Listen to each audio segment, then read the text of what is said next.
ఇలాగ అమ్మ ముందు నిలబడే పరిస్థితి వస్తుందని, అంత త్వరలో వస్తుందని అసలు ఊహించలేదు. కానీ కాలములు సమయములు ఆయన ఆధీనమందు ఉన్నాయి.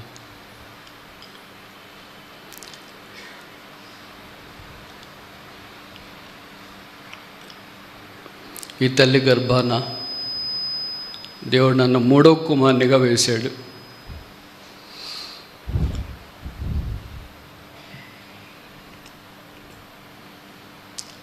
ఈ భూమి మీదకి నేను రావటానికి దేవుడు వాడుకున్న సాధనము ఈ నా తల్లి. ఆమెను గురించి ఇలా చాలామందికి చాలా విషయాలు తెలుసు అనుకుంటా. ఒక 3 విషయాలు చెప్పడానికి ప్రయత్నం చేస్తాను. Number 1, she loved the house of God. లేదా మొదటిది, షీ లవ్డ్ గాడ్. దేవుణ్ణి ఎక్కువ ప్రేమించింది. క్రైస్తవ వాసన లేని కుటుంబం నుండి అత్తిబెడగలు వచ్చిందంటే మా నాన్నని పెళ్లి చేసుకుంది. అప్పుడు ఈ సిఎస్ఐ చర్చికి చాలా భక్తి నిష్ఠతో వెళ్ళేది. ఆ భక్తి నిష్ఠ కొన్ని రోజుల తర్వాత రక్షణ పొందేటట్లుగా ప్రభు తన హృదయాన్ని తెరిచినాడు. ఆమె ప్రభువునందు విశ్వాసం ఉంచి రక్షణ పొందింది. అంతకుముందు ఉన్న పెద్ద ఇక్కడ ఉన్న విశ్వాసులు అంటే జేమ్స్ అంకుల్ వాళ్ళ కుటుంబం, సుప్రసాద్ గారి కుటుంబం, సుశీల్ ఇలాంటి వాళ్ళందరితో కలిసి అందరిలో ఉన్న దాంట్లో మా అమ్మకే చదువు రాదు, ఇంకా చదువు వచ్చిన వాళ్ళు కొంతమంది ఉన్నారు. ఆయన ప్రభువుని ఆరాధించట్లో సాగిపోయేది. రక్షణ పొందిన నా నిశ్చేత వచ్చిన తర్వాత అప్పుడు అరవిందం గారు కర్నూలులో దైవ సేవకుడిగా ఉన్నాడు. ఆ అంకుల్ దగ్గరికి వెళ్ళి మా అమ్మ నేరుగానే మాట్లాడేది.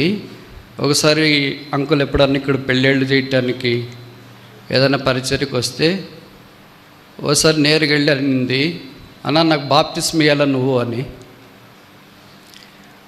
ఆయన కొన్ని ప్రశ్నలు అడిగినాడు, మీకు తెలుసు కదా. ఆ ప్రశ్నలకి తను వచ్చిన విశ్వాసం బట్టి చెప్పింది. సరే ఇంకోసారి వచ్చినప్పుడు ఇస్తానులే అని చెప్పినాడు. ఇంకోసారి బాప్తిస్మం ఇవ్వటానికే వచ్చినాడు. అప్పుడు అరవింద అంకుల్లో అమ్మకు బాప్తిస్మం ఇచ్చినాడు. ఇప్పుడు బాప్తిస్మములో సాక్ష్యం ఇచ్చే అవకాశం ఆమెకు కలిగింది. అది మొదలుకొని ఇంకా ఆత్మలో తీవ్రత కలిగి ఎప్పుడు ఎవరు కలిసినా, మా ఊర్లో కూడా అటు ఇటు వెళ్ళేవాళ్ళు బంధువులు వాళ్ళు వీళ్ళు వచ్చినా యేసుప్రభుని గురించి ఖచ్చితంగా చెప్పే పంపిస్తుంది వారికి. మా బంధువులు దూరం నుండి మా ఇంటికి వచ్చినప్పుడైనా వాళ్ళని ఆదివారం ఉంటే మందిరానికి తీసుకుని వస్తుంది బలవంతాన. ఎందుకంటే మామూలుగా మా బంధువులు మా అమ్మ చెప్పిన మాట దాటరు. మా అమ్మకంటే పెద్దవాళ్ళు అంటే మా అమ్మ అక్కునింది, ఆమె కూడా మా అమ్మ చెప్పిన మాట దాటేది కాదు. ఆ మమ్మల్ని చాలా బాగా చూసుకునేది. వీలైన దాకా మా అమ్మ దగ్గరే ఉండటానికి ఇష్టపడేవాళ్ళు. తర్వాత మా అమ్మకి అన్నలు కూడా ఉన్నారు. ఇంకా మా అమ్మ అన్న అయితే మా అమ్మ చెప్పిన మాట ఒక్కటి కూడా దాటాడు. అంత సాక్ష్యం వారితో కలిసి ఉన్న కారణం చేత వారికి కూడా ప్రభును పరిచయం చేసింది. చదవలేదు, బైబిల్ చదవడము ఏమి తెలియదు కదా. ఆయన ప్రభును పరిచయం చేసింది వారు ప్రభుని ఎరగటానికి.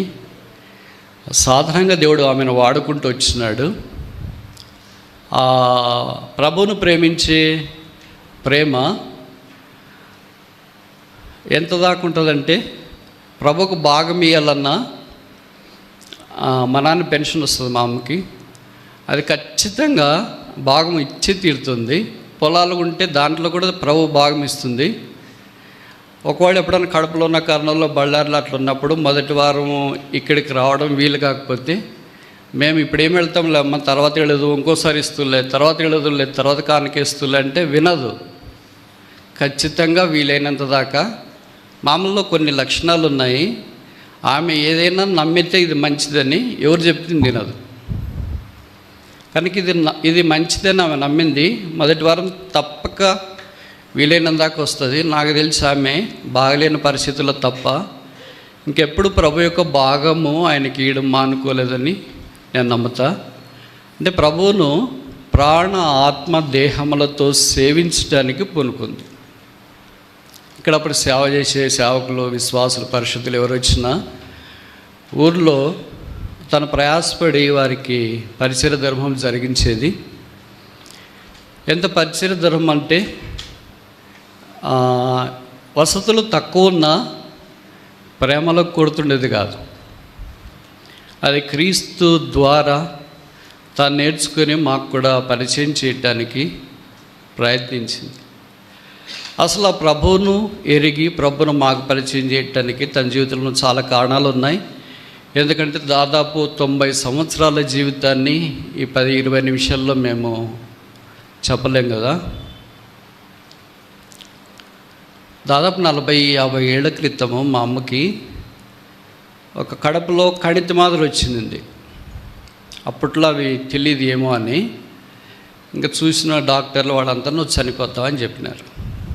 ఇందాక చెప్పినారు కదా మా వదిన వాళ్ళు అన్నవాడు. మా అమ్మకున్న ఒక మంచి లక్షణం ఏంటంటే ఎప్పుడు ప్రార్థన చేసినా బిగ్గరగా చేస్తుంది.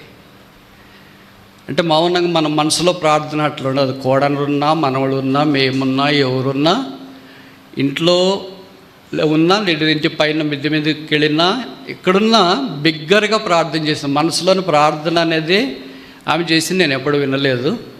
నాకు తెలిసి ఆమె ఏ రోజు ప్రార్థన చేయడం ఆరంభించి ప్రార్థన చేయడం ముగించిన దినమే ఉంటుంది, కానీ అది లేని దినం లేదనుకుంటా. ఎంత కఠోరమైన పరిస్థితి ఉన్నా సరే మనం బాగాలేనప్పుడు చేయలేం కదా, ఆమె ఖచ్చితంగా చేస్తుంది. అలాగ ప్రార్థన చేస్తుంటే, అంటే అప్పుడు ఇంకా రక్షణ పొందలేదు అమ్మ, 40 ఏళ్ళు అట్లా. మేము వినేవాళ్ళం. ఎందుకంటే చిన్న ఇంట్లోన మూలకు పోయి ప్రార్థన చేస్తుంది. ముఖం కడుక్కున్న తర్వాత మోకరించే, మామూలుగా మా అమ్మ మోకరించకుండా ప్రార్థన చేయడం అనేది జరగదు. ఎప్పుడైనా మోకరించే ప్రార్థన చేస్తుంది. మోకరించి ఇలాగ ప్రార్థన చేసిందని నేను విన్నాను. నేను చిన్నోడిని, అటు ఇటు తిరుగుతుంటాం కదా ఇంట్లో, విన్నాను. ఏం ప్రార్థన చేసిందంటే, ప్రభువా నా కడుపులో గడ్డి ఉందని అన్నారు, ఇది చాలా తీవ్రమైందని అన్నారు, బహుశా నేను చనిపోవడమేమో నీ దృష్టికి అంగీకారం అయితే తీసుకో, కానీ నేను పోతే నా పిల్లలు ఏమవుతారు, 5 మందిని కన్నాను, ఏమవుతారు వాళ్ళు?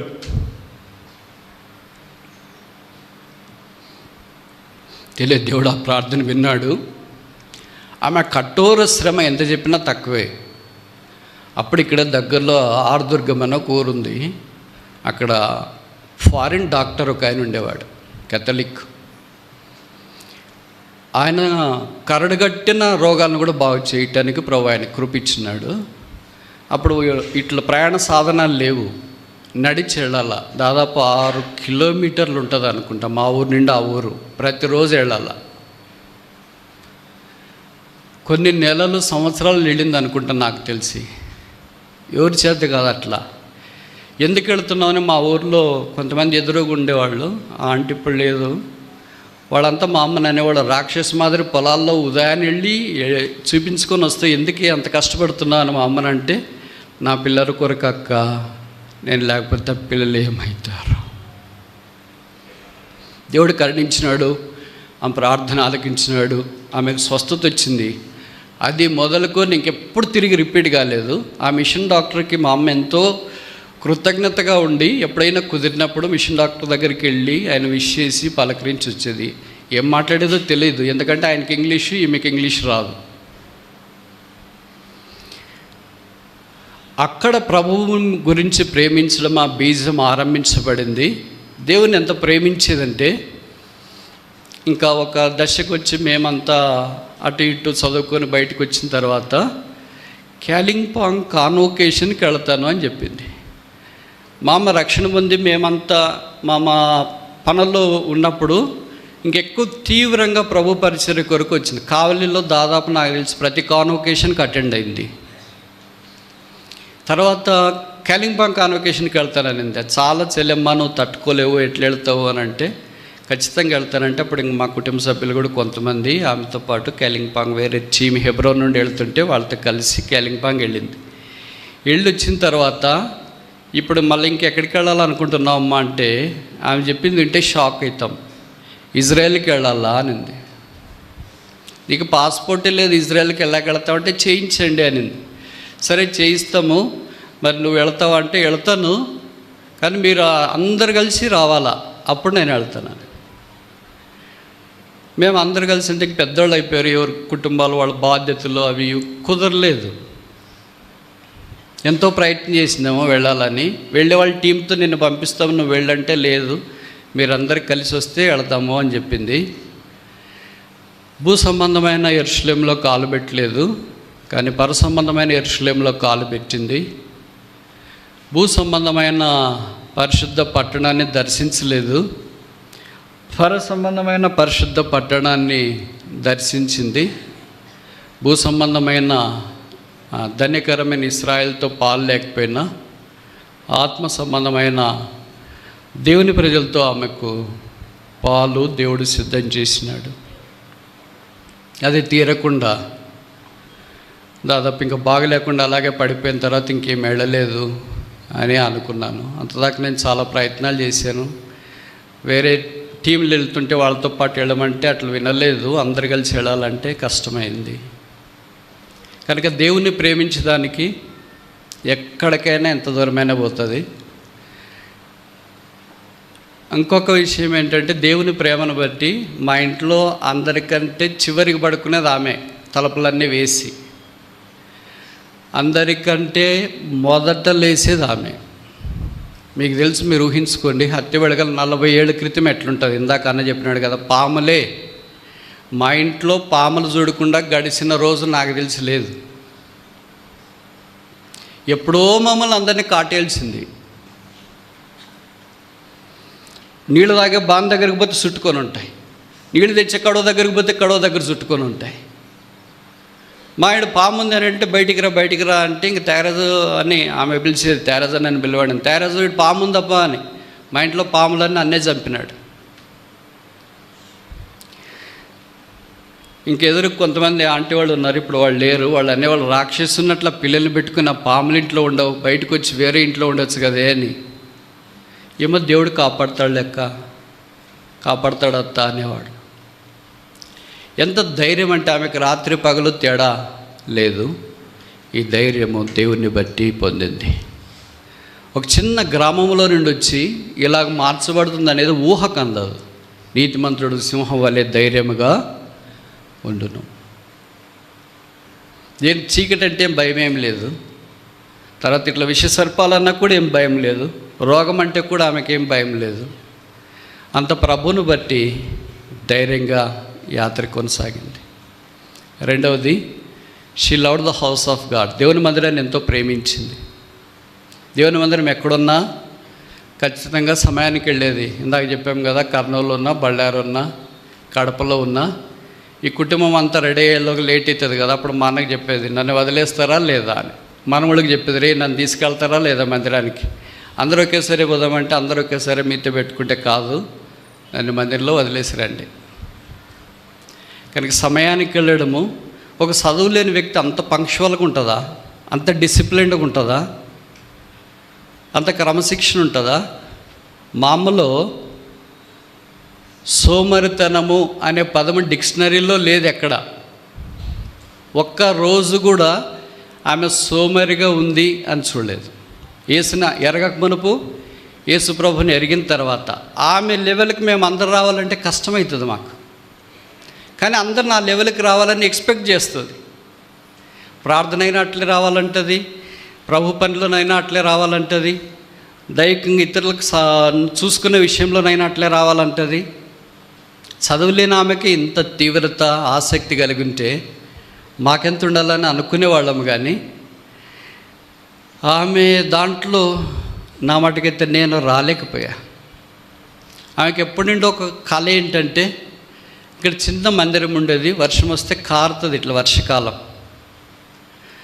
కనుక ఒక పెద్ద మందిరం ఉంటే ఎంత బాగుండో ఆలూరులోనా అని ప్రార్థన చేసింది.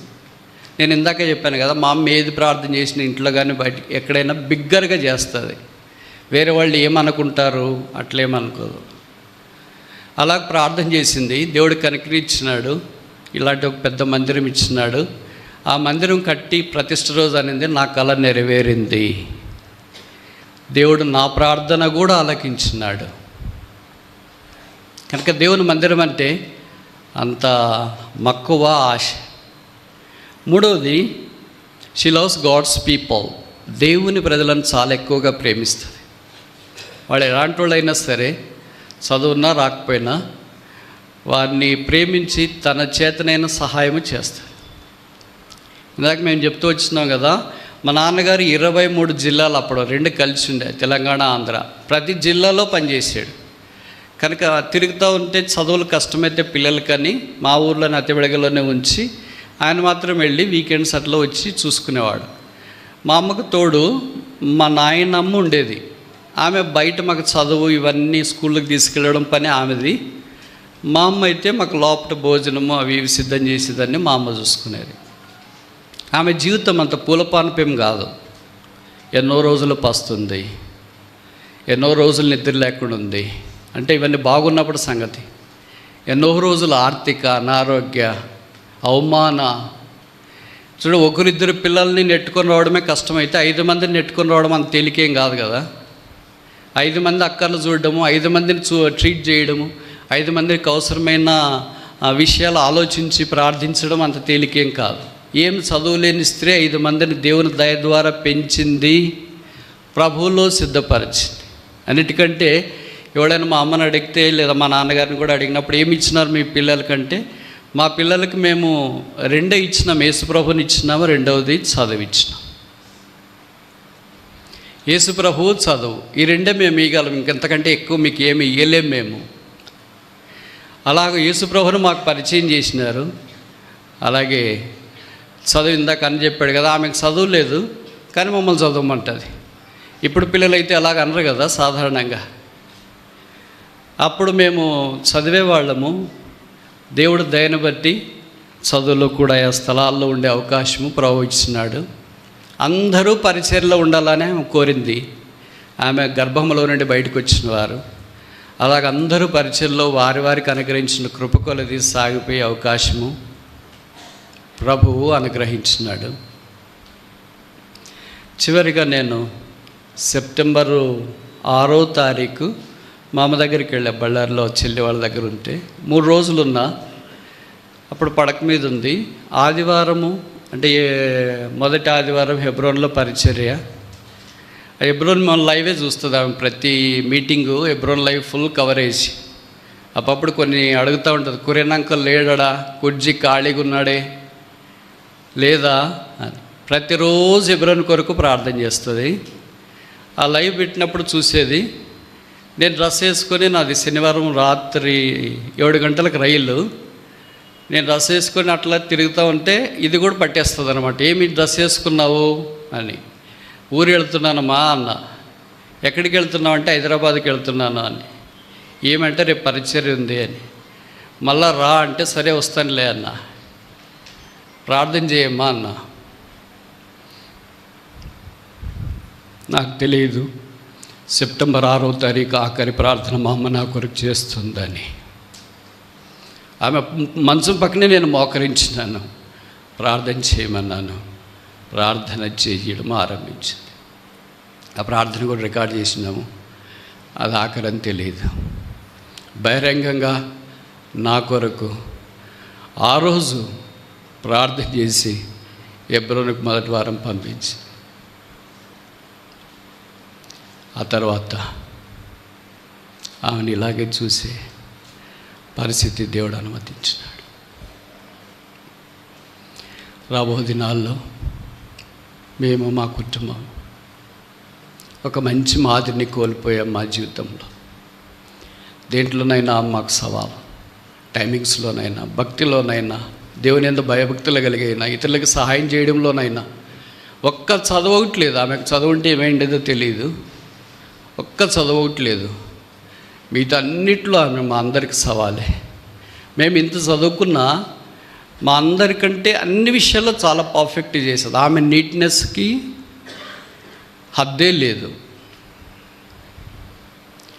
ఆమె మాటలో ఆరాధన లేకపోతే ప్రార్థన, ఆ స్పష్టతకు, ఆత్మ నడిపింపుకు ఎంత ప్రోత్సాహం పురికొల్పు వస్తుంది అనేది చాలామంది విన్నవాళ్ళకు పరిచయం. షీ లవ్డ్ గాడ్, దేవుని ప్రేమించింది. రెండవది షీ లవ్డ్ గాడ్స్ హౌస్, దేవుని మందిరాన్ని ప్రేమించింది. మూడవది షీ లవ్డ్ గాడ్స్ పీపుల్, దేవుని ప్రజలను ప్రేమించింది. తన యాత్ర ముగించింది. ప్రభు పిలిచినాడు. ఆయన సార్వభౌమాత్మాధికారానికి విధేయత చూపించాము లేదు. సోమవారం నుండి మా కుటుంబ సభ్యుల కొరకు ఉదయం సాయంకాలం బిగ్గరగా ప్రార్థన చేసే స్వరము మోగబోయి